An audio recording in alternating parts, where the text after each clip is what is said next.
everyone having a good con so far? Yeah. So we're going to start with our introductions. This is me. My cosplay name is Kobayashi. I know it's kind of a mouthful. I've been cosplaying for a little over 10 years. Not all of those years, seriously.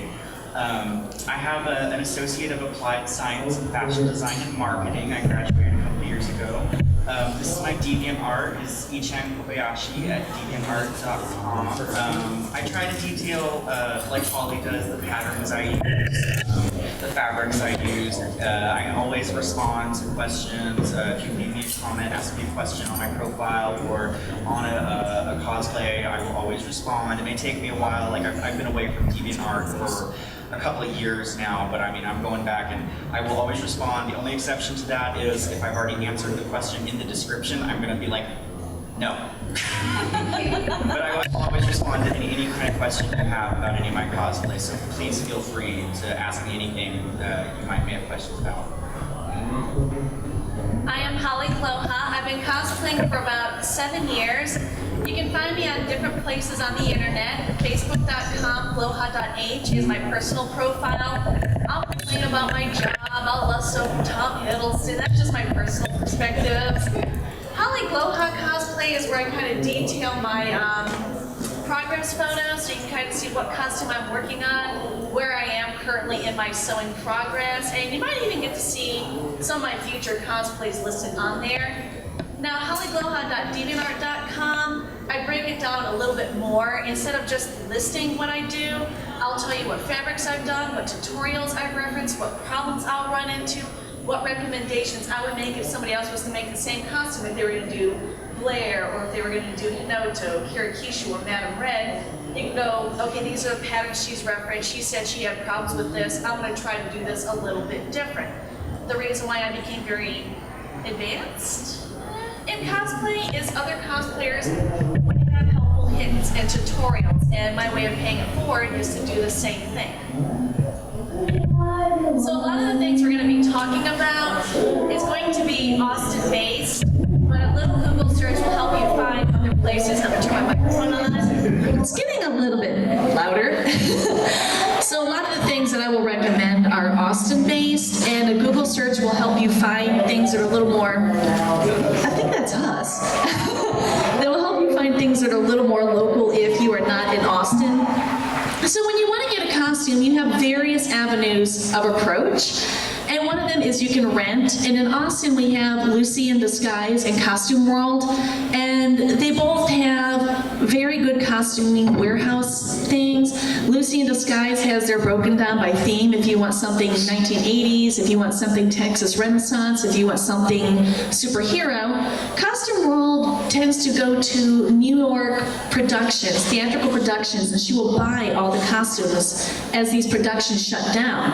So she'll have actual props from The King and I, from Gone with the Wind, anything she can get her hands on. Another way you can get your hands on a costume is you can commission. You can find people advertising their skills on cosplay.com, or you can even reference cosplayers and email them and say, I'm very interested in getting a costume. Can we work something out? A lot of fabric stores have either a bulletin board or some section where people will pin business cards. Local fabric stores, people commission other things of various interests that might be relevant to people who shop at fabric stores. And then last but not least is you can also make it yourself. So if you commission, Google is your friend, research their reliability. A good example is a commissioner that went by the name of Lime Barb. She was a very favorite cosplayer of mine, and she had a very powerful business going where she would have friends in the prop making community that would make props and she would make costumes. The problem was she kind of had some personal issues. She wasn't fulfilling her commissions, and instead of contacting the people and saying it's going to take a little bit longer, she would take their money, never send them progress photos. She had to be emailed several times before she would get back to them. And then when she did, she would say, oh, I'm sorry, I have personal problems. But then people would see her at conventions in brand new costumes. And I'm really hoping that, she turns things around and recovers from that, because she was an amazing cosplayer. I don't think a personal problem should be held against her. I just think she should have been a little more forthright about what was going on. But then you have cosplayers and commissioners of very high credibility, like Firefly Plaid, Anna Aesthetic. They get fabulous reviews from people who commission costumes from them. So make sure that you do your research before you do some commissioning. And I even do a plug there for Anna Aesthetic, because she does a lot of commissionings, and she does for a very decent price. Some commissioners will ask for a lot of money because they're bringing a lot of experience to the table. So when you talk with the commissioners, some of the things you want to ask them is, well, first off, send them a reference photo, ask them what kind of budget is needed to make this costume, and let them know when this costume is needed. And don't be afraid to ask questions. How much would you charge me for this? How often can I get updates? Can we do payment plans? Do I do a deposit? What if I'm dissatisfied with the product? Is there a way that I can get a refund? Can I get this in a different material that might be cheaper? Is there a way to lower the cost without lowering the quality too much?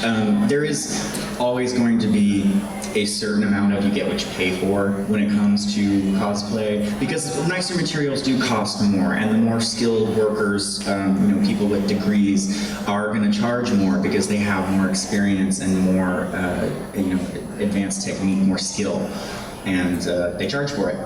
And a good example is, like, if you want to make a corset, there is a big difference between a corset made out of a high-end brocade fabric with steel boning versus costume satin and featherweight boning. It really just depends on the quality. To the eye, if it's a good seamstress or a good costume maker, it can look amazing, but the brocade with the steel boning is going to be a little more pleasing to the eye, because everything's a little more higher end. Yeah, you can get a corset from Frederick's. They go on sale pretty regularly, and you can get one for 45 bucks.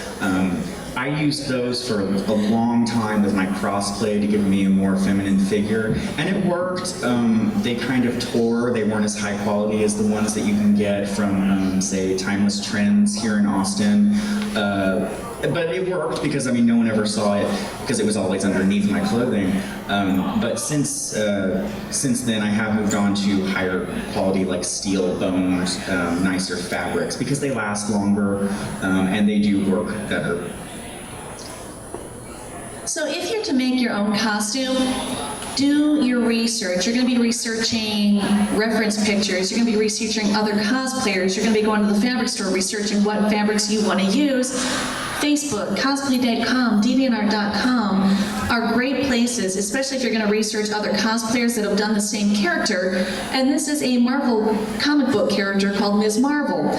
We have cosplayer Vampy Bitme, and she did hers in a shiny fabric with a gold bolt across the bust. We have Alyssa Kiss, who did hers in a more breathable fabric with a yellow bolt across the bust. And then you have Belle Cher, who did hers in a shiny fabric with a yellow bolt across the bust. You can take a look at all three and say, well, I like the breathability of Alyssa Kiss's, but I like the gold of Vampy Bitme. And you can contact these cosplayers and ask them, what fabric was that? Where did you buy that? How did you get that gold bolt on there? And majority of the cosplayers are going to be very forthcoming about how they make their items. They learn from tutorials, they learn from other cosplayers, and the majority of them have no problem helping out other cosplayers at all.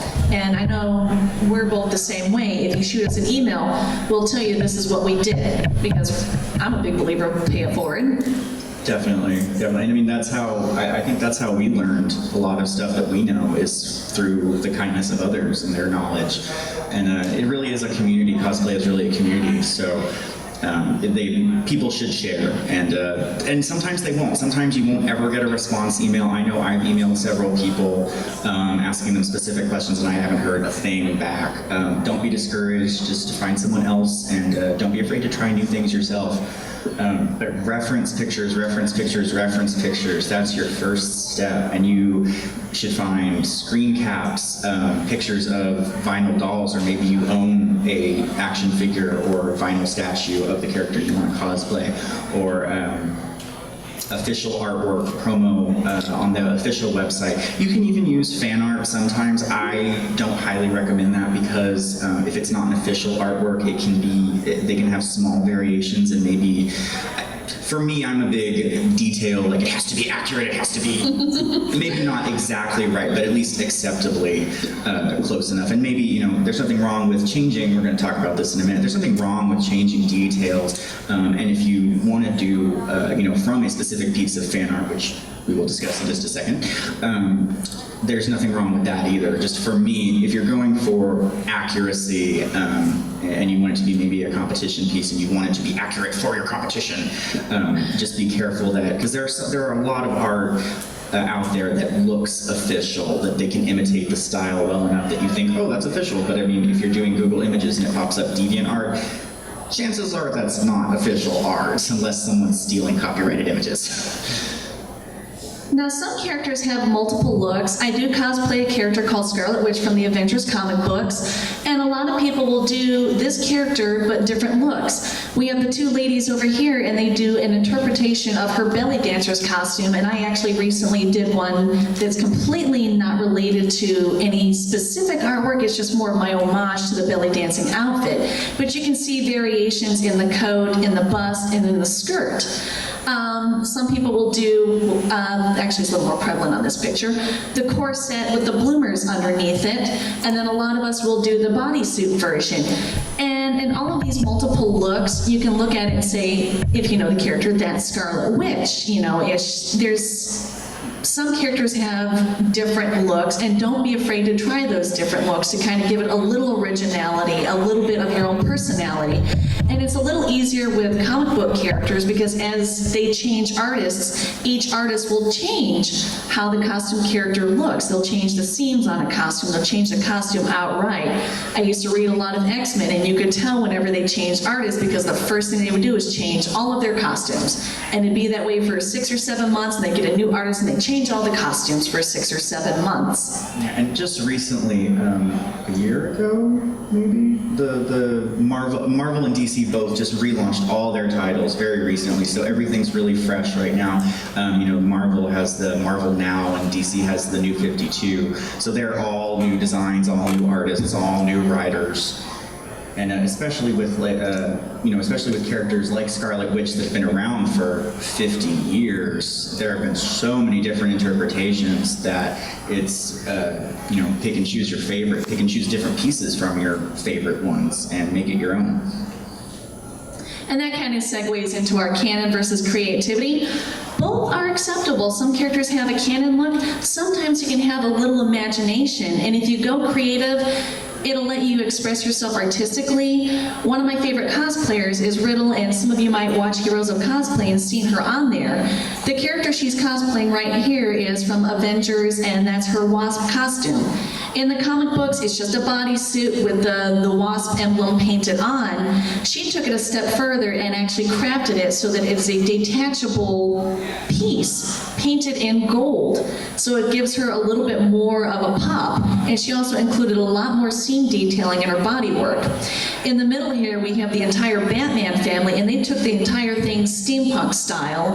And then over here, we have Blair the cat from Soul Eater, and I did a Lolita interpretation.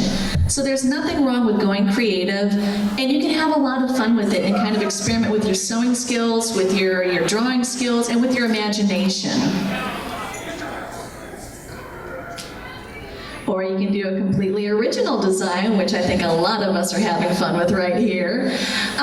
Very prevalent in the pony fandom because oh, yes, it taking is. the ponies and turning them into humans. Of course, there's, well, now there's Equestria Girls, but before Equestria Girls, there was no canon, you know, human versions, and there were, you know, 5 billion different versions floating around on the internet, and that's yeah, I think that's one of the major fandoms that has mostly original designs.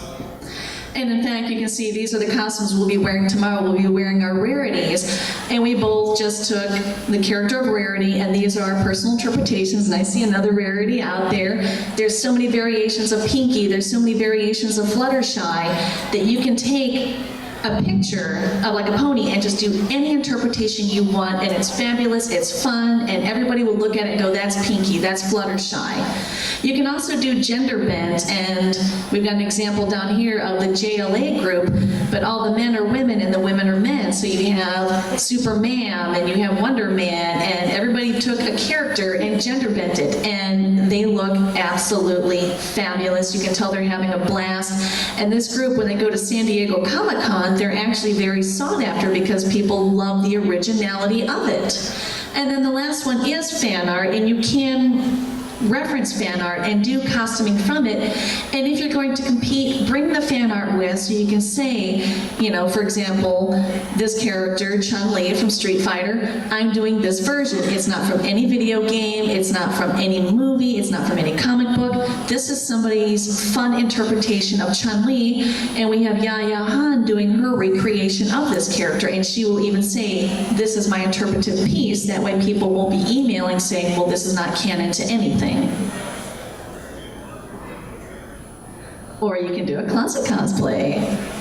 And I think pony fandom is another a fandom again that this is very prevalent in, because it is so easy, and it's, you know, if you're making just a day-to-day outfit that the pony might wear, there's no reason that you should sew jeans for Applejack. Why would you sew jeans from scratch when you can walk down to Target and buy a pair for, you know, $20? Or Goodwill. I'll go to Goodwill and buy them for $7. I mean, there's no reason to sew jeans or a t-shirt. There's nothing wrong with closet cosplay. There are elitist cosplayers out there that will poo-poo you, shun, or bad, but there's absolutely nothing wrong with closet cosplay. Of course, closet cosplay most of the time is not eligible for craftsmanship awards, but there's no reason that you shouldn't enter a competition just to walk the runway and show off your look.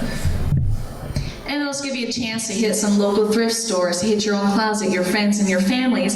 And sometimes even those bins where you put the clothes that you promise yourself that, oh, maybe I'll donate that, or maybe I'll lose some weight or gain some weight and be able to fit into that. You can revisit those bins and say, well, you know what? If I take this in, and maybe if I dye it a different color, or if I attach a cutie mark, you can recreate these characters, especially if it's clothes that you're probably not going to be wearing out traditionally. You can put your own original interpretive touches on it and recreate a character. Although it is really fun to wear closet cosplay out and see if anyone notices. And closet cosplay also gives you a chance to draw attention to other skills other than sewing and crafting. Like, this is a picture of me as Castiel from Supernatural, and this was a photo that I had planned when I did this character, and I said from the very beginning, I want this photoshopped, I want the halo, I want the wings, and I want to focus more on my makeup rather than the construction of the garments, because everything there is bought. I bought a suit, I bought a tie, I bought a shirt, I bought a trench coat, I bought shoes, I bought socks. I have an outfit. But that wasn't the point of this cosplay. The point of this cosplay was for me to show off my contouring and highlighting skills to really transform the shape of my face. And I wanted to get some cool Photoshop effects done. And I know, like, the prevalence of things like, I was thinking like The Walking Dead. You can also take like some clothes that you don't wear, tear them up, and you can be a zombie. I know they're having like zombie runs and competitions lately in Austin where you can be a zombie volunteer and you can go chase people around and just have a blast and pull out these things that you can't really donate, but you're not really gonna wear anyway. So closet cosplay can be a valuable boon. And another thing is you can also reference these outfits and these clothes that you already have and be able to draft patterns from those, especially if you've got something that is very close to a cosplay you want to do, but you don't want to tear up your nice shirt, you don't want to tear up your nice skirt, you don't want to attach a cutie mark onto it. Closet cosplay can definitely save you some money. I know that's one of the ways that I draft my patterns for other garments. If I have a garment that's similar in shape and size to what I want, it's called knocking off a pattern. That's what it's called in the fashion industry. That's where you take whatever garment, a shirt for example, and you trace the pattern pieces onto a piece of paper. There are multiple ways to do that. There are tons of tutorials online, I'm sure. You can take a white garbage bag, put it over the garment, and trace the outline. You can put the garment on top of large sheets of like butcher paper and take pins and prick the pins through and then trace, connect dots underneath. But it's so much easier than drafting a pattern from scratch and so much faster. Of course, you wouldn't want to do this if you were making garments to sell commercially. But for your own personal use, it's fast, it's easy, and you have a garment that you already know is going to fit, so the pattern that you get from it should fit roughly about the same. And we'll also be teaching like a sewing 101 panel, so that's something you might want to poke your head in tomorrow. We'll talk and expand on that a little bit more. And we're going to segue a little bit into, since he mentioned it, makeup. And honestly, in cosplay and in photography, if you want to look good, wear your makeup. Guys, this includes you. Yes, yes it does. And you will see some photos of gentlemen in cosplay with makeup and without. And if they don't use the Photoshop skills, you can definitely tell the difference. And gentlemen, you don't have to go full-blown 8 pounds of makeup, but at least a powder to correct the skin tone and maybe a brown eyeliner just to bring your eyes out a little bit more. Possibly some blush. You really, everyone, guys or girls, you really need to put on at least some powder, especially if you're having your photo taken. If you're going on stage, you probably want to put it on a little heavier and maybe do a little contouring if you're comfortable with that, because bright lights on a stage will wash you out and flatten you out. But a little powder will, like Holly said, correct your skin tone, even it out a little more. So there's less work for your photographer to do in post and Photoshop afterwards. And less work for them means they're going to be happier with you and you're going to look better and their work's going to look better, and it's just better for everyone all around. And you do have access to different types of makeup. Most of the ones that almost all of us use is the over-the-counter makeups, and those are silicone-based, and that's your Revlon, that's your CoverGirl, that's your Chanel, your Yves Saint Laurent. That's meant for everyday wear, so it goes on with a certain amount of coverage, versus your theater-based makeups like your MACs, your Ben Nyes, your Kryolons. Those go on a lot thicker. They're a little more formatted so that if you're under hot lights, they don't melt off as much, and they look fabulous to the camera.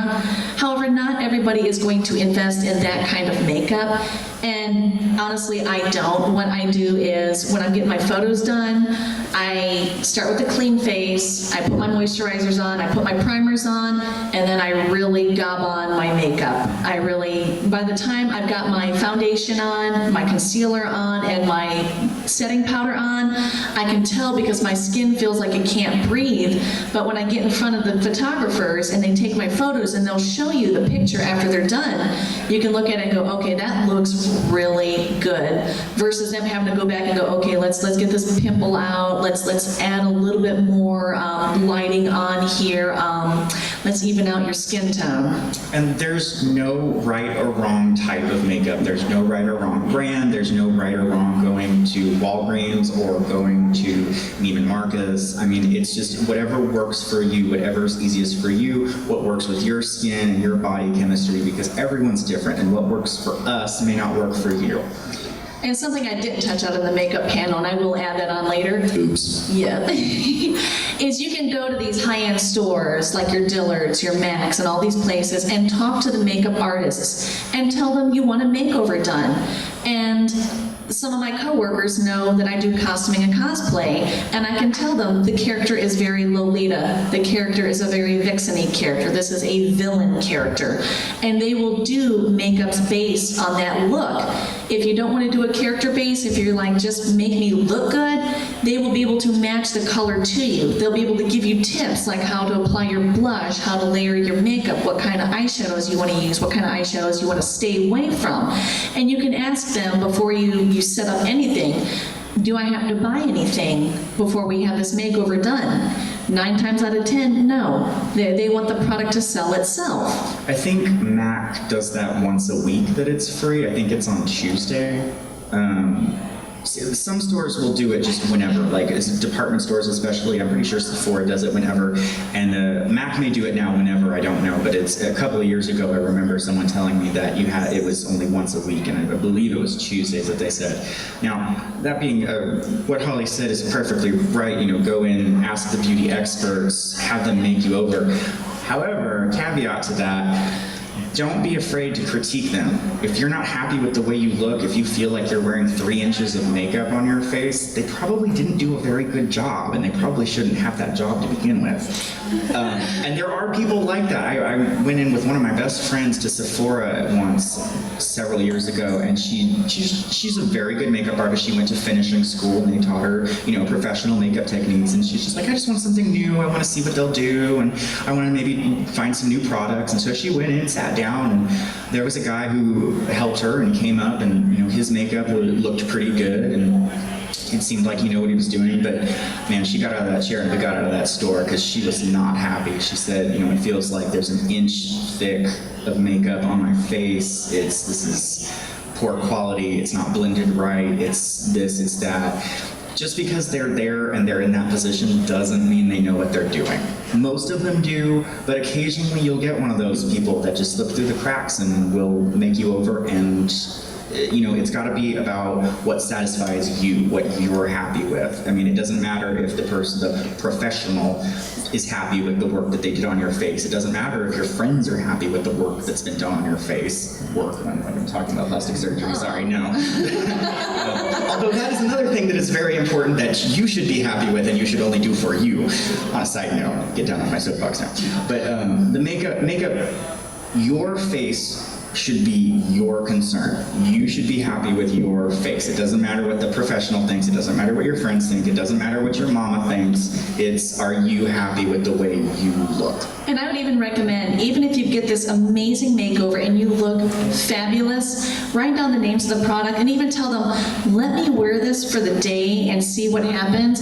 I am very oily skin, so I've had it happen several times where I'd have a gorgeous makeover done. I go away for an hour or two, my skin gets oily, and all of a sudden the foundation starts turning darker and it starts turning orangey, and there's a distinctive look between my face and my neck.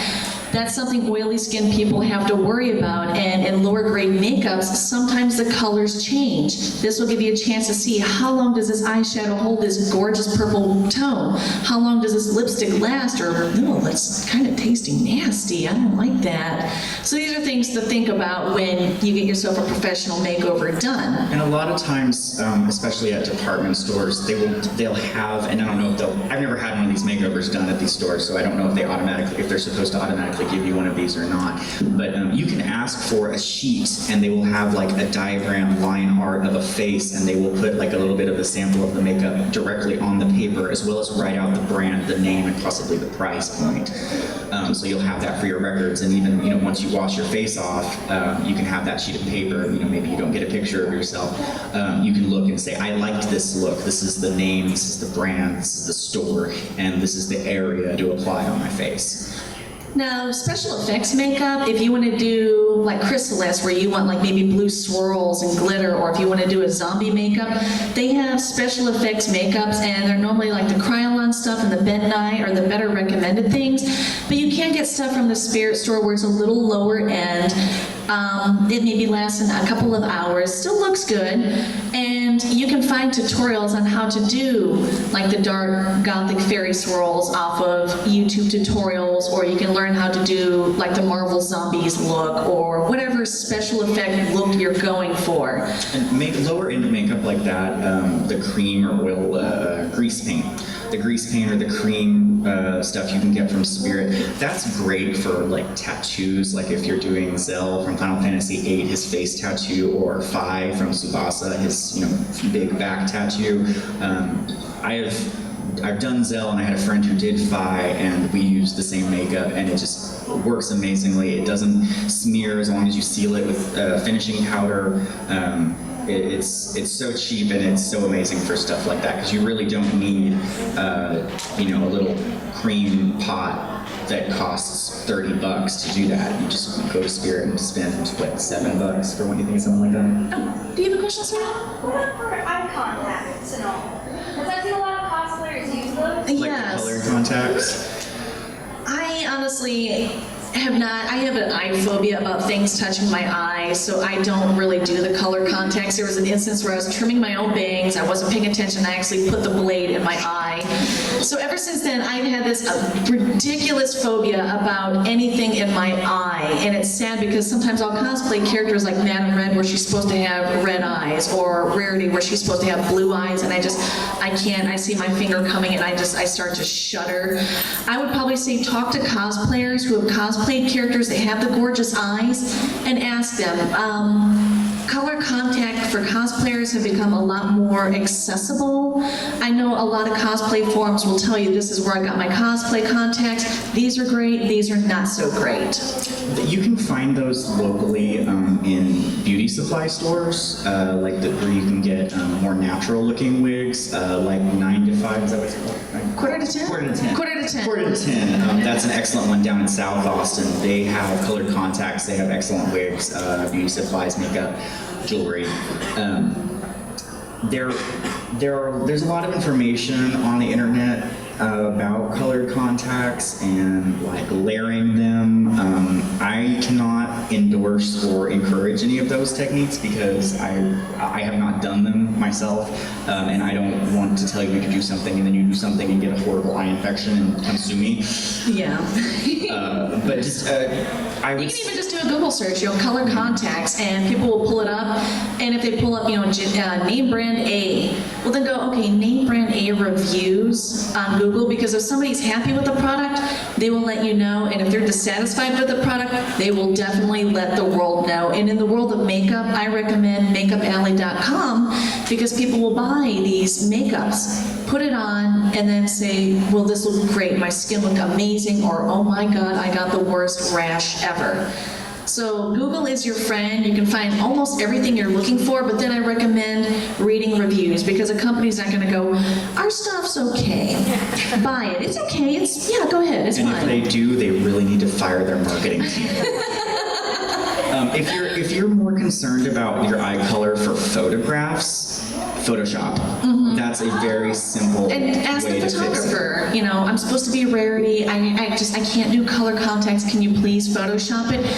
Most photographers, 99% of the time, will not have a problem at all, and they will appreciate the fact that you're talking to them, because there's been this whole cosplayer and photographer drama where cosplayers are photoshopping photos without permission, and they're selling photos without permission. So right now, a lot of photographers are more guarded.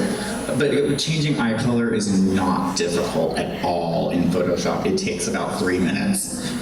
And if anyone tells you otherwise, tell them, no, you do this. This is not that difficult. And honestly, and not just for makeup, but there's tutorials online. I just recommend Miss Jeevious and Michelle Pham on there. You can, and I mentioned this in my makeup panel earlier, I would just type in character's name, I'd type in Rarity eyeshadow, Pinkie Pie eyeshadow, and there were pages of people doing makeup inspired by these characters. There was Kasume from Dead or Alive, Sailor Moon themed makeups. And you can even say, well, I don't want to do a character look, I just have gold and brown eyeshadow. You can go to YouTube and type in gold and brown eyeshadow tutorial, and you'll get pages of gorgeous tips and people doing these makeup routines, and they'll show you step by step how they layer it and how they get this look. So do not be afraid to use the internet. Video tutorials with step-by-step photos, detailed paragraph-long tutorial, each step, paragraphs, long steps. You kids are so lucky starting out with stories. Back when I started cosplaying, you were lucky if you found a tutorial in a text file in poorly written English, and you were really lucky. I was like jumping up and down, excited, like break out the champagne if you found one with an ASCII diagram. You know what I mean? The little text diagram with like the dashes. Yeah, that was if you were really lucky. But now, everyone has digital cameras, everyone has webcams, it's all over YouTube. Take advantage of these resources because and even we're so lucky cosplayers. to have them. You can see somebody and you're like, oh my gosh, that Luna cosplayer, I found her on Facebook, her makeup is immaculate. Email her, ask her, your eyeshadow is gorgeous, I'd love to do like a chrysalis and I kind of want the same look. What did you use? What do you recommend? And like costume construction, most people will be very happy to impart this information. The most important thing I think we can say about makeup, though, is practice, practice, practice. I mean, I'd like to think that I'm pretty good at foundation and bruising, but that's only because, well, I have a knack for bruising naturally. But Makeup bruising. Makeup bruising. The foundation and stuff didn't come like that. I mean, it was years and years of practice, and I mean, I have a background in, I was heavily involved in theater and throughout my whole life. In school and everything, and so that's how I've been able to do that. So don't be afraid to screw up. You're gonna screw up. And you can wash it right off. And you should screw up because that's how you learn. Now, I'm not necessarily saying go out in public once you screw up, but you're just practice, practice, practice. That's the way you get better. Okay, and now that I think we've covered makeup, we're gonna move on to wigs. Personally, that wig in the upper right-hand corner is one of my dream acquisitions. Eventually, I want to cosplay Ariel, the Little Mermaid. There is a cosplayer online that I adore named Tracy Hines that makes these ridiculously gorgeous wigs. I want one. And speaking of basics of wigs, there are places that you can buy the wigs like the internet, cosplay.com, Arda, eBay, Etsy. And if you're doing eBay and Etsy, check the reliability of the seller. Ask for pictures of the wig. Read information the seller posts and people's reviews. When you want pictures of the wig, like Tracy Hines has here, you want the front, the side, and the back, so you can see if this is a quality wig.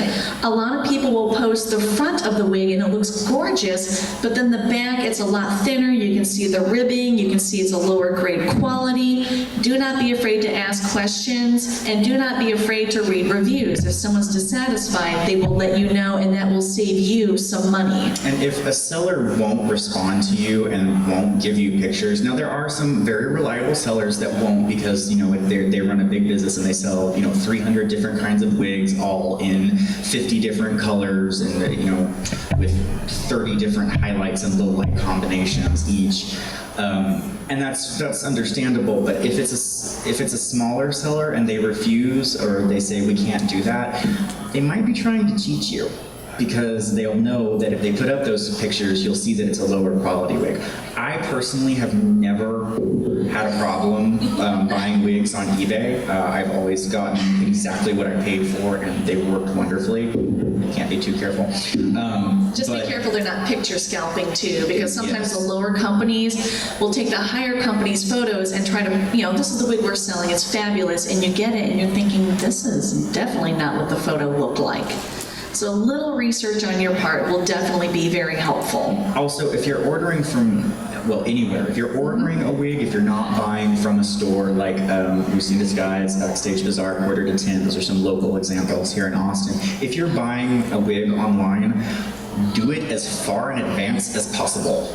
Because, I've gotten wigs from China in like 2 weeks, and they've been great and perfect, but what if you order a wig from China and you think it's going to be perfect, and it's going to get there 2 days before the con, and which is 2 months away, and then it gets there and it's completely wrong. It's the ugliest, rattiest thing you've ever seen. You're kind of screwed out of that cosplay.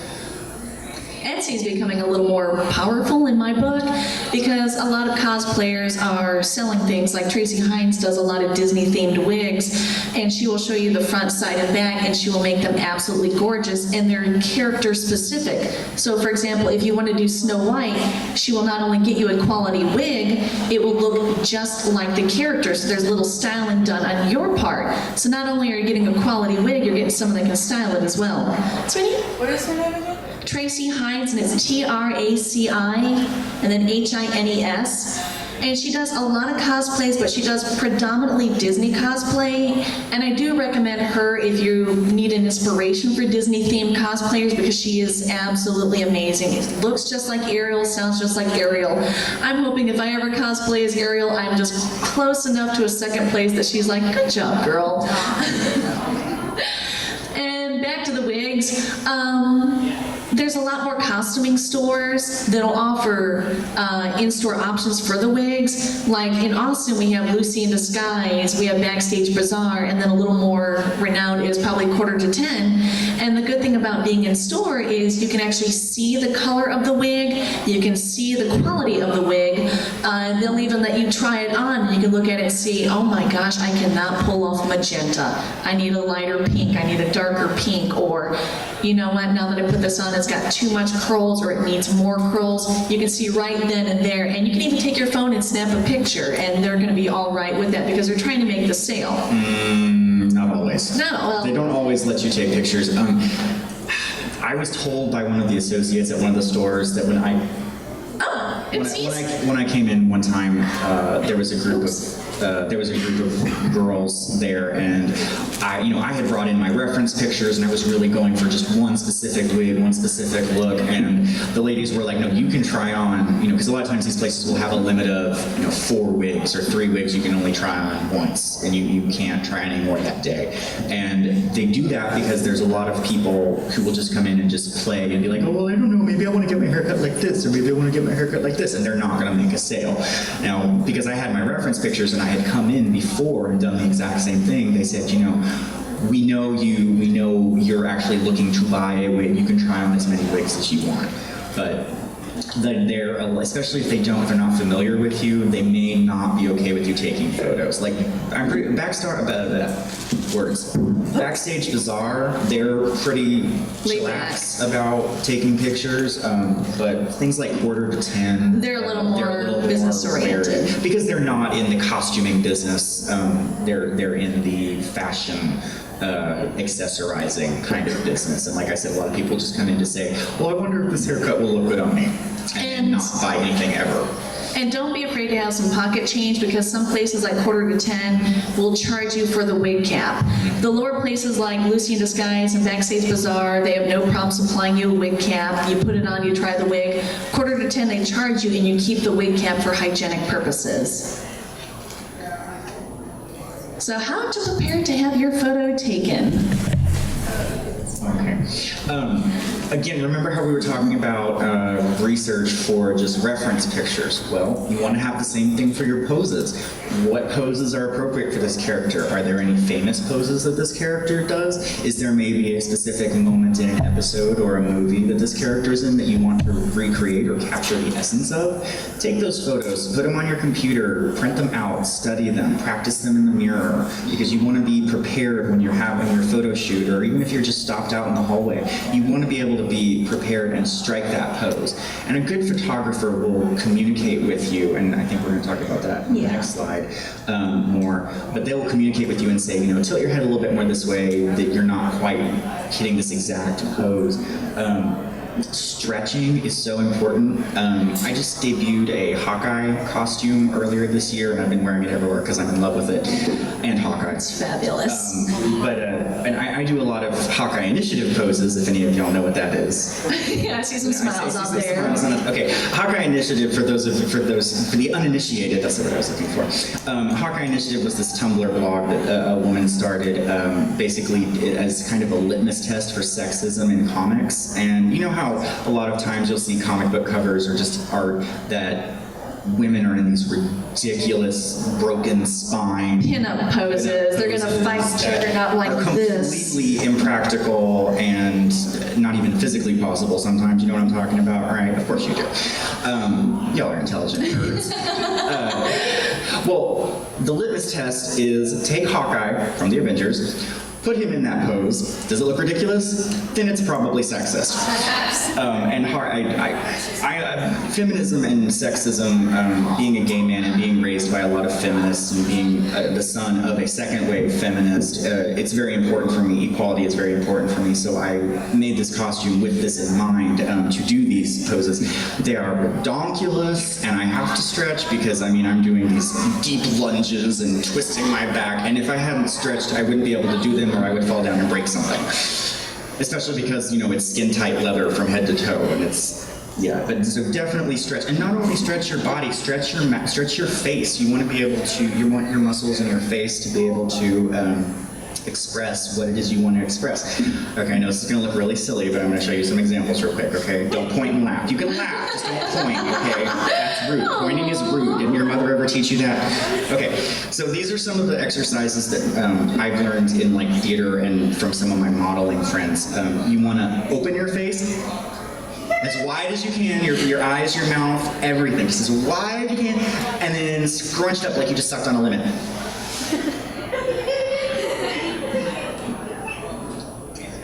And I mean, you want to do that a couple of times. You want to, loosen up your jaw, stretch it out. It'll also help get rid of some facial tensions because there's sometimes when you're in front of a photographer and a lot of women will do the duck face because they think it's cute, they're trying to be sexy, but they're also kind of nervous and it's... So you can see a lot of tension in the jaw, and this will help your facial features relax and you give more natural photogenic expressions in your photos. Yeah, and if your face is looser, then I don't know if you all have done this, but I mean, if you get stopped in the hallway and you're taking a photo and then people leave and more people come and more people leave and you're stuck in this pose for like 10 minutes. It will happen. It hurts your face, and your face might start to shake like that. Suddenly you don't have a beautiful bright smile, you have a I'm gonna kill you in your sleep smile. That happened to my roommate as she was Sailor Mars. She smiled for so long and the only photos we could find was like the mouth was smiling but the eyes were furious. But stretching will help prevent that and help keep your face relaxed and more natural, as Holly said, throughout your photo shoot. Again, like we said before, to wear some makeup, at least some powder. Again, if you're not planning, personally, if I'm not planning on having a photo shoot, I'll probably do very light makeup, probably just some powder, like some of the bare minerals, maybe some contour, shading and blush, but just the powder. And if I'm doing photo shoots or I'm going to be on stage, it's probably going to be a little heavier because you want the camera and to pick it up and the lights on stage not to wash you out. And then the last thing, I touched on this just a minute ago, communicate with your photographer and make sure that they communicate with you. It's a joint process. You can't see yourself when you're in front of a camera unless you're in a dance studio and you got a mirror behind the photographer, which, I mean, if you do, hey, that's awesome. You are so lucky. That's never happened to me. But they should be able to tell you, hey, you still have your badge on it. Hey, you have something in your pocket that's bulging. Hey, your face is really not attractive at this angle. Can you tilt it a little bit? They'll phrase it a little more tactfully than that, but yeah. Yeah. I would rather them be blunt, though, than not say anything at all. And if they're not talking to you, ask. Don't be afraid to initiate the communication. Say, is my face okay? Is this pose okay? Does my butt look okay in this pose? I'll even ask them, what is my frame? Because there's times when I am posing with my whole body, shoulders back, arms posed, legs, and that's all they're taking photos of is my head. So don't be afraid to ask them, what is my frame? And they'll tell you, okay, from the waist up, or we're doing a whole body, or we're just doing face. So you know exactly how much to pose so that when they hit the full body poses, you're not just slouching there, just pretty face and everything else is and that's missed. so much worse than the opposite. I mean, if you're doing the whole body pose and they just take your face, it's kind of like, I wish I'd known that, but it's so much worse if you think they're just doing like a bust shot and then they turn up, your whole body's kind of lax, and then you find it online, you're like, oh. And of course they'll find you and tag you. Of You're course, like, of course they will. why did you tag that one? So we're going to talk a little bit about etiquette, and this is from the cosplayer to the photographer. And how to meet your photographer and set up shoot. Usually if you go to like cosplay.com, Facebook, DeviantArt, every cosplayer should actually credit their photographer, and I usually have a link back to the photographer's page itself. If you find a photographer you like, click on that link, check out their gallery. Do not be afraid to email them, and just be honest. I saw your pictures of Holly Gloha's Celestia. I thought it was absolutely beautiful. I'm really hoping if you're in Onicon, I'm hoping that maybe we can do a photo shoot. It's very honest, it's very complimentary. You're not being aggressive, you're not being ugly, and photographers love it. It's a chance for them to make new friends, to build on their gallery. And let's say they say, I am going to be at Onicon. let's do a photo shoot. Have your poses prearranged. Reference artwork, cosplayers in practice. For me, and I'll use Scarlet Witch as an example because she's one of my favorites lately. I'll look at all the comic book covers. I'll read the comic books. I'll look at animation clips. I'll look at pictures people have done and they have drawn on DeviantArt. And I'll even look at what cosplayers do. And the ones I like, I save them on my phone. So that just before a photo shoot, I can scan through those. Okay, I'm gonna do this, I'm gonna do this, I'm gonna do this, I'm gonna do this. Some cosplayers to me, some photographers, and I'm thinking Angel Wing, will even do preliminary research on your character. So if you tell her, I'm gonna be Chrysalis, she will show you artwork of cosplayers that did Chrysalis and say, I like this one, I like this one. Don't assume the photographer is going to do that. You need to take the initiative and do that yourself. And don't be afraid to, obviously, politely ask to see, during a photo shoot, saying, hey, can I, if they're not showing you immediately, a lot of photographers will immediately say, okay, this is what I'm getting, these are the last, 5 poses that we just did. And don't be afraid to say, well, I'm really feeling that one, or I really don't like the way I look in that one, the lighting here makes me look like I'm 60, if you have complaints, it is your face. And you should be able to communicate and get a product that you both will be satisfied with. And in the long run, that's going to help them too, because they may think photographers are often very focused more on the technical aspect of their photography and may not notice those things that we as cosplayers think, well, why didn't they tell me that? Why didn't they tell us to do that? They're checking the lighting, they're making sure the backdrop's good, they're making sure people aren't photobombing you. They're trying to make sure that they give you a great photo, but even sometimes they miss something. You can't blame it all on them because you're in front of the camera too. It's teamwork right there, and you can't go, this photo's horrible and he's a horrible photographer. Chances are you weren't quite hitting the pose right, you weren't getting the lighting right, and you can talk to them and there's ways that you can fix that. And there's nothing wrong with, if you say, you have a photo shoot, it goes well, you're satisfied with the little screen, but the camera screens are like this big. They're, 2.5 inches by 2 inches, and you can't see a lot of detail even when they zoom in a lot of the times. If they post something and tag you, or they post something in their gallery and you are horrified by how you look, email them. Just politely. There's no reason to be mad. It's not their fault. It's not your fault. It just happens. It does. You go to a photo shoot and you take 500 photos, you'll get maybe 7 good ones. That's actually a very good comparison, honestly. I've been in front of photographers and all I hear is click, click, click, click, click, click, click, click, click, click, click, 5 photos. And I'm like, oh. And then they show me the ones that didn't make the cut, and I'm like, thank you very much. Because they see things, they see the mid-blink, they see you just before you sneeze or as you're adjusting, or if you're hitting this pose that you think is adorable and you just look derp. But don't be afraid, and again, be polite and cordial.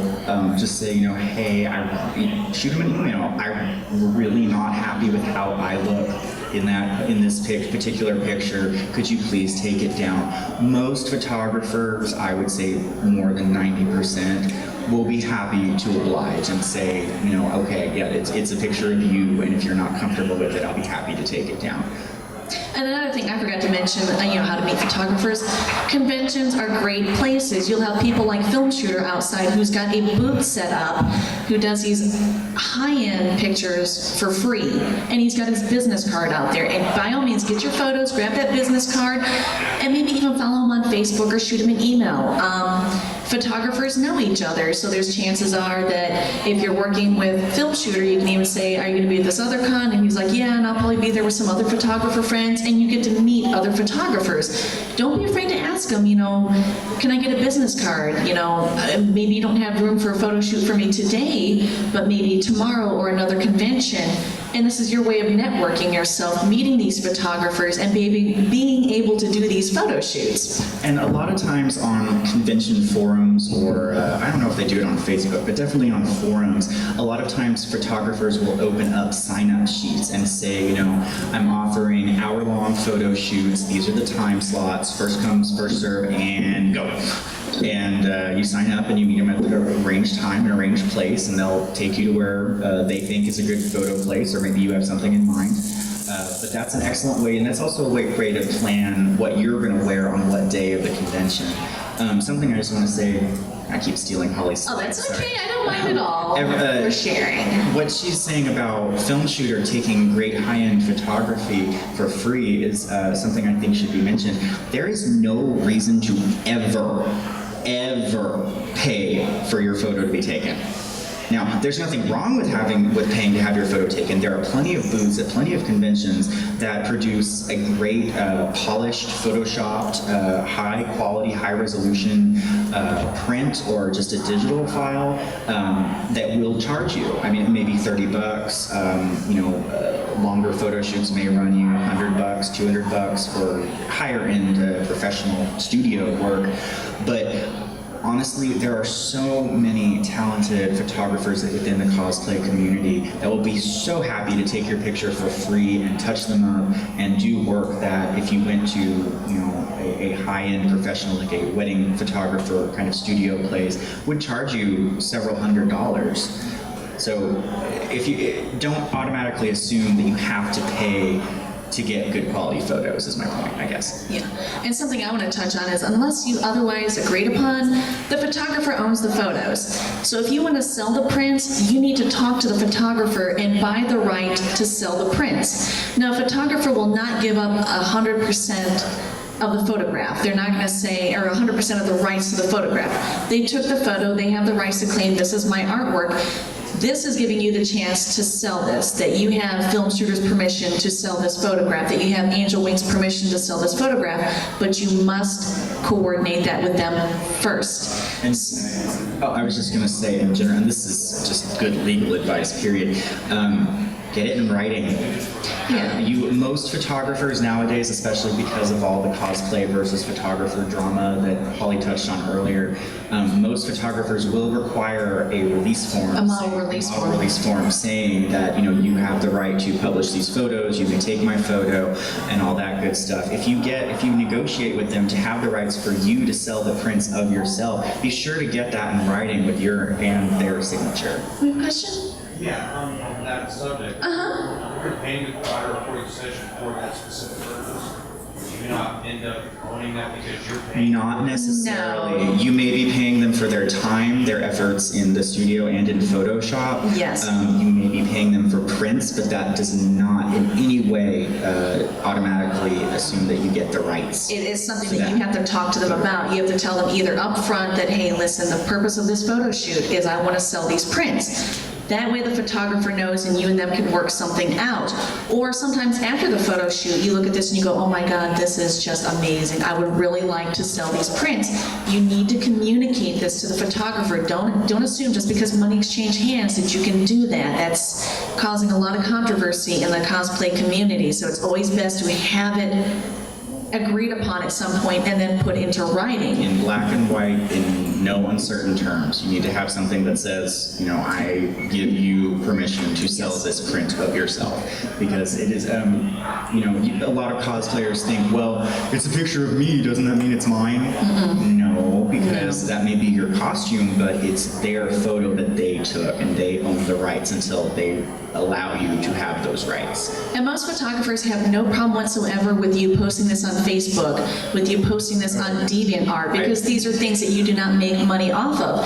It gets a little more gray area if you're submitting this into Otaku USA or to photo contests, like let's say there's a My Little Pony contest and you want to submit your costume. Ask the photographer first, there's this pony contest, here's the link, this is the photo I'd like to submit, do I have your permission? But personal portfolio pages, DeviantArt, Facebook, as Holly said, I have never encountered a photographer who said, no, you can't do that. Yeah, so at any point, just articulate your purposes for these photos. And most photographers understand that this is going on DeviantArt, Cosplay.com, Facebook.com, and they don't mind that at all. But anything more than that, just so that you maintain a fabulous relationship, vocalize it, have it written down, because cosplayers, we talk to each other, so do photographers, and they will even say, you know, Holly Gloha took my photo, photoshopped it, now she's selling it. And other photographers will be very wary to work with somebody that does that. So it's always best to just make sure you have that security. And just for a little more clarity, if you want a print portfolio, like I have a print portfolio of design, but also with my finished costumes, and also slightly for, you know, model work.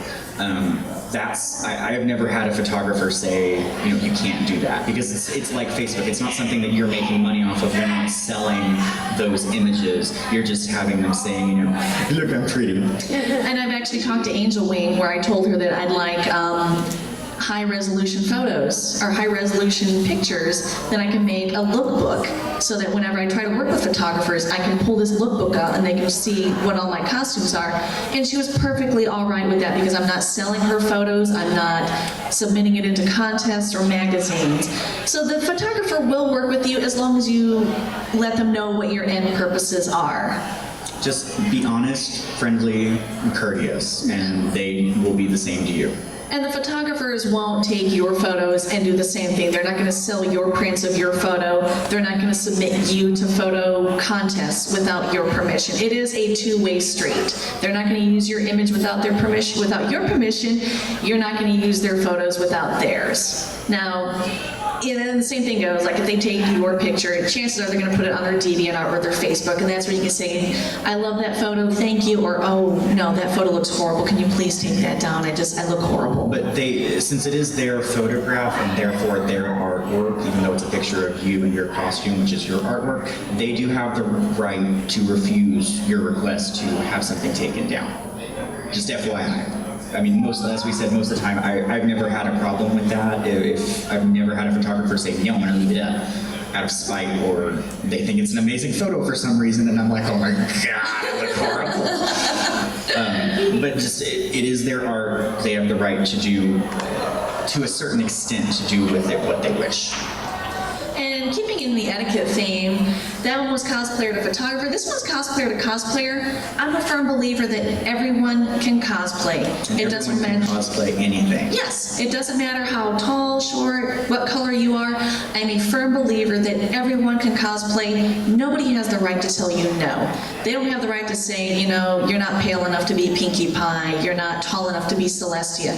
We do this because we love the characters, we love the fandom, we have every right to express our love creatively and artistically, and have fun with it. You will find like-minded individuals, and what I love about it is I can step out there and see who all the Celestia lovers are, I can see who all the Rarity lovers are, and we can express not just our love for the genre, but our actual love for the characters. Like, oh my God, Pinkie's so sweet, and you are just the perfect Pinkie Pie. And everybody's the perfect Pinkie Pie. Everybody's the perfect Celestia. Nobody can say no, no, no.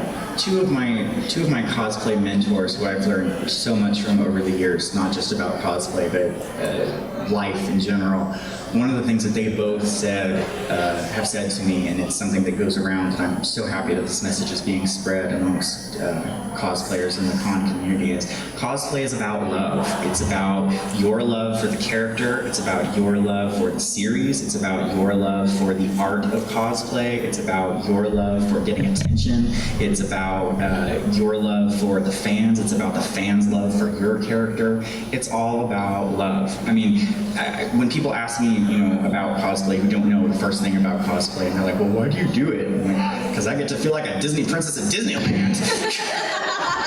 That's why I do it. We're all pretty princesses. We're all pretty princesses. And going in the theme of etiquette, don't ever let anyone tell you no. Don't let anyone ever bully you out of a character or say, I'm going as that character. You can't. Nobody has the right to do that. You don't have the right to do that to them. They don't have the right to do it to you. Do it out of love, do it out of the fun of the fandom, and just do it because it's fun and we want to express our artistic side. And unfortunately, trolls. It happens. Oh my gosh. Okay. If you've been cosplaying a while, and even if you haven't, trolls happen. And trolling will take so many forms. There will be personal insults to you and lecherous insults, and I've had both happen. I've had people bully me for the way I look. I've had them bully me for my physique. I actually had one guy take it upon himself for some reason to go to my DeviantArt, click on different characters and say, your face is a mess. You have fat abs. You have fat legs. I didn't know this gentleman, and I do not know what I did to warrant such anger and animosity and hatred. And sadly, some people genuinely enjoy the adrenaline rush of belittling people. They imagine how hurt and angry you would get, and for some reason, that is their happy spot. These are people you do not want associated in your life. And then the lecherous insults. As women and even as men, you will have people say some very adult themes. I do not truly understand why they think they would be successful in saying things like that. It kind of creeps me out. And there are some times when something will be said like that and it's really obvious that they're joking or trying, or maybe it's kind of appropriate for your character, or maybe it's appropriate for their character to say that to your character. But if at all possible, take it with a grain of salt. Try not to let them get to you. I mean, you certainly have the right to say, you know, that makes me uncomfortable and I'm going to remove myself from the situation. You perfectly have the right to do that, but it's really not worth starting a fight because trolls will not. They love a fight. To reason. They love a good fight. They love to fight. They do not understand the reason. A lot of them don't. A lot of them, I'm convinced, are psychopaths like Dexter. Like, they have no human empathy. And I mean, I guess I'm glad that they'd rather bully people than go out and cut them up, but it still doesn't make me happy when people tell me, well, you're too fat, you're pale, you're skinny, you don't have any muscle, your head is ugly, you suck. And if that ever happens to anything on your Facebook or your DeviantArt, honestly, the best thing to do is just delete the comment. Do not argue with the troll. You never get anywhere with it. You're not going to change their mind and go, well, I care about the character. They're not going to go, you know what, I understand and I respect that. These are people who really want to get an angry message out to you. Delete the comment, move on. If they become very harassing to you, delete them, block them. If it's on a forum or something, contact the page administrator. Nobody condones hate. But, you know, sadly, trolls are going to happen, and the best thing to do is just cut them out completely. A lot of cosplayers will just flat out ignore them because an argument just will not get anywhere. They will not come to a happy conclusion or an agree to disagree. These are people so set in their perspectives and so set in their own opinions. Their own narrow-minded. They're not changing. And you just, unfortunately, even if you approach them with love and friendship, you're not going to change their mind. It's best to just, you keep your opinion, sweetie, I'm going to back away. And if that happens to you in person rather than online, like I said, remove yourself from the situation, because just like Holly said, online, it will not end well. I mean, even if it's someone, even if y'all are walking in the hallway and someone yells something at you across the hallway and, you know, just keep walking, ignore it. And this happens to newbie cosplayers all the way up to the quote-unquote cosplay god tier people. Everybody gets harassed at some point. The best part is cut them out and focus on the people that make you happy about the fandom, that make you happy about being a cosplayer and in this community, because they are the reason why we do this. They are the reason we go to the conventions, we dress up like the characters, and we have fun, and boo on the trolls. Boo on them. Just be fabulous. Just be fabulous, darling. You're too fabulous for the hate. And about the cosplay community itself. I'm sorry, go ahead. I was just gonna make a quip. Just don't do it. Fine. Ain't nobody got time for that. Ain't nobody got time for that. And the cosplay community, we're a community of love. We love each other, we support each other, and some of the things I was proud of is there was a men's magazine that went to like a San Diego Comic-Con. It would take pictures of people that weren't quote-unquote appropriate for this character, and would try to make fun of them. And the cosplay community actually stood up, wrote letters, and told them that's hate-based, that's cruel, that's mean, and they took those photos down. We stand together, we stand strong, we stand out of love. cosplay is such an eclectic community. There's so many differences, there's so many unique styles, different approaches. Like we were saying earlier, don't let someone tell you, well, you can't do that, that character wouldn't wear that. Well, you know what, in my head canon, that character wears that every Thursday, darn it. Oh, goodness. And about the community, feel free to advertise yourself. You work so hard on your costumes, whether it's made from scratch or a closet cosplay. This is something you do. You want to get it out there and have fun. And to do that, you have Facebook and DeviantArt, cosplay.com, American Cosplay Paradise. And this is your chance to get your photos out there, to get yourself a little attention, have a little fun with it, and you can talk to other people and they can talk to you, and you can expand on your skills, your networking, whether it's making friends, whether it's expanding on your sewing skills, whether it's venturing into new territories like me. Prop making and wig making scares me, but with the cosplay community, I'm not scared to approach these people and say, I'd love to learn to weft a wig. Can you help me? And most people are like, yeah, let me help you out. Go to conventions, have fun, meet people, from the cosplayer to the photographer to the people that just love the fandom. This is why we do it, and we're having fun with it. And a rising trend I've noticed, and photographers have been doing this for years, but it's on the rise for cosplayers, I've noticed, is business cards. That's an excellent way to trade information, because a lot of times people will be like, well, where can I find my photo? Who are you? Where do I find my photo? Or hey, let's keep in touch. You are absolutely sweet. What's your email if I have questions? It's an excellent tool to trade cards. Now, one thing I have to say is, I go to a lot of cons each year, and this year is the year that I've noticed a lot of cosplayers starting to do what photographers have done for years and hand out business cards. But it really baffles me that most of the cards that I've received from cosplayers have their name and says like cosplayer, prop maker, or, you know, kind of their major things, but no contact information, no portfolio, no, and I'm like, why did you give this to me? Just put your Facebook on there. Yeah, I mean, couldn't you have just told me your name and done, not wasted, you know, the $40 to print all those business cards? If you're gonna make business cards, make sure you include contact information, online gallery, portfolio, things like that, because otherwise, like I said, you might as well just be telling them your name. And if it's not on there, even just say, hey, is there a Facebook or a DeviantArt where I can find you, and write it on the back of the card. But honestly, if you don't really care, you don't have to ask. You just be like, oh, okay, thanks. Thanks for the card. So, and I know we've said this so many times, cosplay is about love and fun. We have fun with it. We do this for the love of the fandom, the love of the character, and the love of the convention. And we can have a little bit of fun over there. We got our Hawkeye initiative and a photo bomb Blair that just popped up out of nowhere. This is a completely candid photo. We were having two separate photo shoots that kind of merged randomly. We kept getting closer and closer to each other, to the point where our photographers were just looking at us like, really? Really? But I mean, this is completely candid. This is our completely genuine, we're both cracking up and just having a good time, because that ultimately is what cosplay is about. Don't let it bog you down. And honestly, we met at a convention, and it was just, we clicked. We've been hanging out at cons and outside of cons ever since.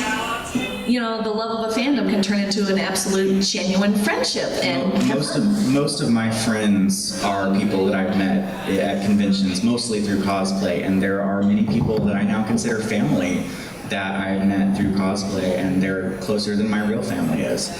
So I mean, it's about love and fun and having a good time. And don't by all means compete seriously, aim to win. It's not like Heroes of Cosplay where you snarl at each other's throats for hundreds and hundreds of tens of dollars. If you get to that point, it's not worth it. There's no, it takes all the fun out of it. And if you're not enjoying this, it's not like you're getting paid, girl.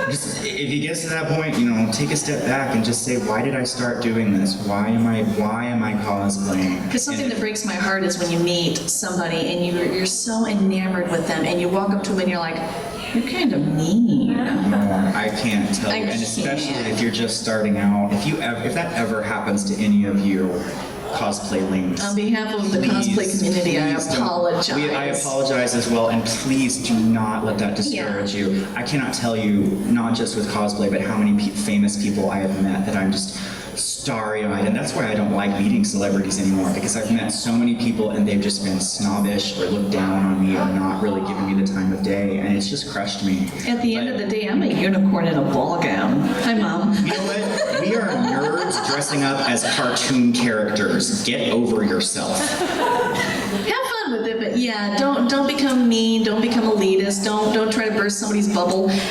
This is about love and fun, and personally, I love it when a new person says, you know what, I think I'm gonna start cosplaying. Do it, do it. It is so infectious. It's creative, it's fun.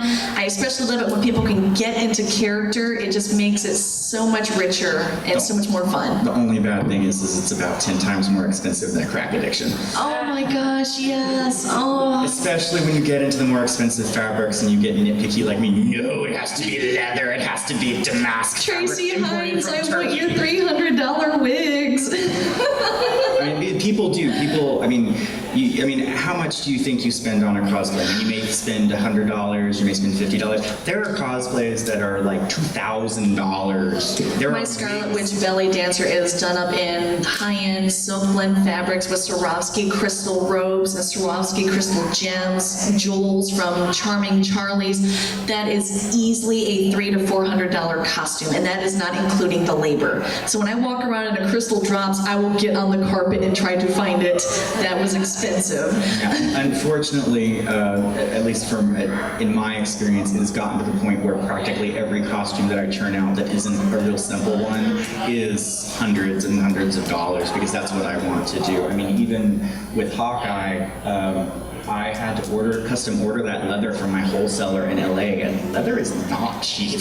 And in the Sewing 101 panel, we will talk about how you can budget for cosplay if you want to get to the point where you're making it from scratch, because you can do it financially. You just have to learn how to budget your money and budget your time.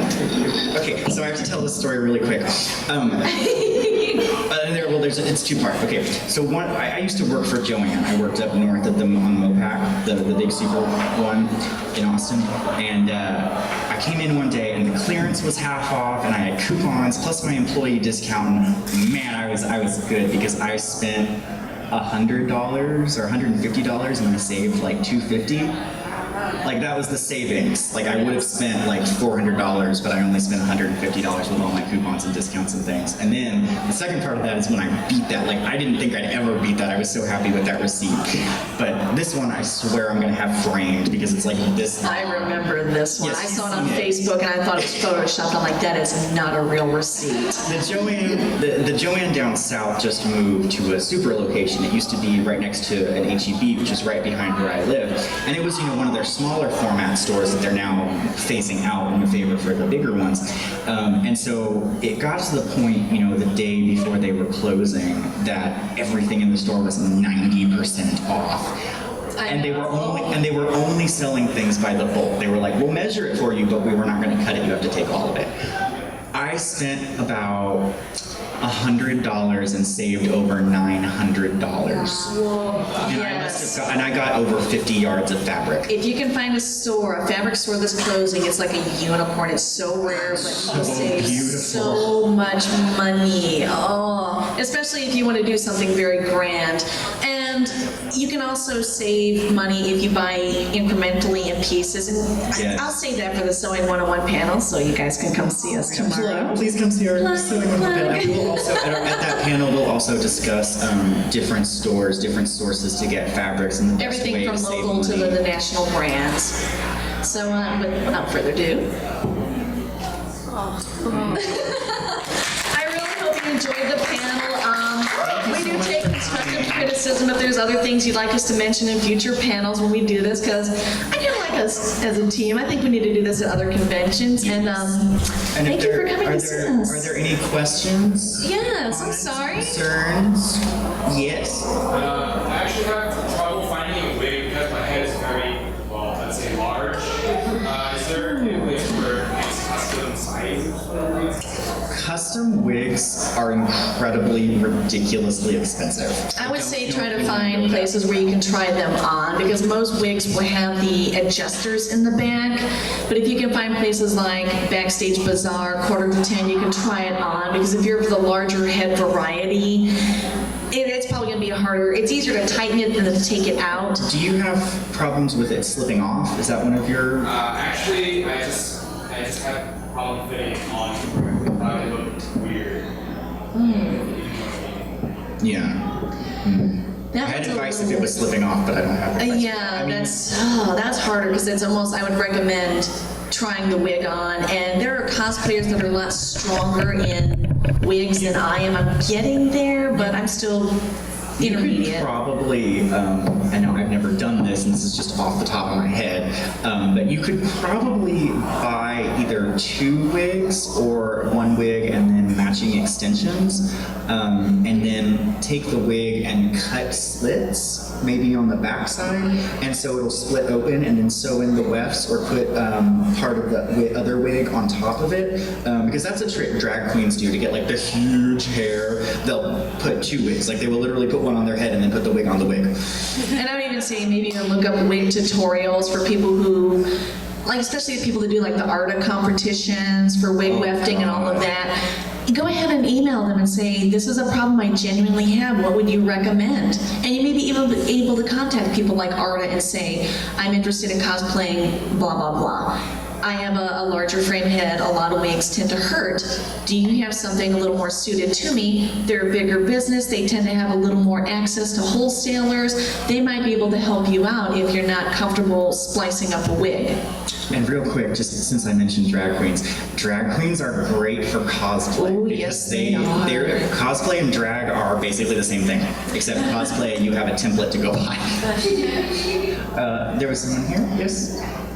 I noticed you use the term dogs here. Oh yes, it's. There were air quotes around There are that. air quotes. The problem with quote unquote God tier is a lot of people will be intimidated by them, and God tier is something anybody can achieve. It just takes a lot of work. And some people have been sewing for lot of years.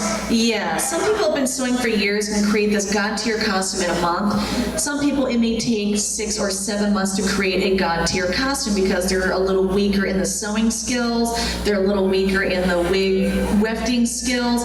I personally believe anybody can be God tier. It just matters how much work you want to put into it. Because some of us are rushed, some of us don't have the finances to accomplish it. Usually the people that are God tier have a lot of experience. They know how to budget their money, or they have more of a disposable income. They also know how to market themselves. Oh, yes, they because do. You can a cosplayer can be God tier skilled Yes. without being famous. But if a cosplayer wants both, you have to work a long time at both your skills and marketing yourself. Having fan pages on DeviantArt and Facebook and every social media site, push it, get your friends to like it, spread the word. And there's people that It's I a thought lot was of work. God tier, and then I started doing research and found out, well, she gets her patterns from this person. She does a little bit of work on her own. She has this person making her props. She has this person making her wig, and it's a God tier cosplay, but maybe not a God tier cosplayer. So it's something that you should not be intimidated about, especially when you're starting out and you can't go, well, I'll never be like that. Of course you will. This God tier cosplayer is networking and using every available resource, and it's just something that they have that you just don't have yet. And it's something that you can accomplish and you can become God tier. It's just a matter of you're here, you just need to get there. Every skill that you use as a cosplayer is something you can learn. There is nothing. Now, some people may start out a little better or worse, and there's nothing wrong with that. But there is nothing that cosplayers do that you cannot learn how to do on a professional level. And on that note, you could even say, you know what, I am fabulous at sewing, but I cannot make a prop to save my life. But then your best friend can just take Warbler and create art. And you can say, why don't we team up? I will sew the costumes, you make the props, and we'll be the God tier team. You know, and don't be intimidated by these god-tier cosplayers because majority of them don't make it all by themselves. And if you're wanting to go to, if one of your goals is to go to like the World Cosplay Summit, you have to be a duet anyway. Yes. And there's nothing wrong with, as Holly said, you know, dipping from that skill set and the other skill set because you're not going to be the best at everything all the time. And you can watch like Heroes of Cosplay and you'll see these cosplayers, their husbands are making their props or their boyfriends are making their props or she's making the prop and he's doing the sewing or something. It's always a teamwork. Now, one person doing it all can be done, but they will even tell you that it took them months. It took them like 4 or 5 months to make the costume. It took them 4 or 5 months to make the prop. Because being skilled in all of the levels of sewing and prop making, wig wefting, that takes years of experience. And you can get there, and I encourage it because it helps you expand yourself artistically. But don't be intimidated to the point where you're like, I can't accomplish that, because you can. And then you can be god tier. And you may find something that you never would have thought that you loved and you just fell in love with it and you decide, well, I want to make wigs for a living, or gosh, yes. I want to make props for a living, or I want to sew for a living. It's just, as Holly said, it's a great way to expand yourself artistically and learn more about yourself. It's all accomplishable. Anybody can be god tier. You really can. And I know some people are thinking, no, trust me, sweetie, you can be god tier. You can do it. You can do it, and you'll be fabulous when you do it. And then I'll be emailing you, asking you for tips. Other questions, comments, concerns? No? You're so sweet. We like you. Look for the rarities. We'll be fabulous, darling, fabulous. Okay, well, with that, I guess we will conclude our panel. Thank you so much for coming. I hope Thank you learned very and much. enjoyed. And then I'll shameless plug. We will be doing Sewing 101 tomorrow, so come see Rarity teach you how to sew. And we want to have you sign up for the cosplay contest. I want to see you all up there. Be fabulous. Have fun. I will cheer for every single one of you. Thank you again for coming. Y'all have a good Love con. y'all.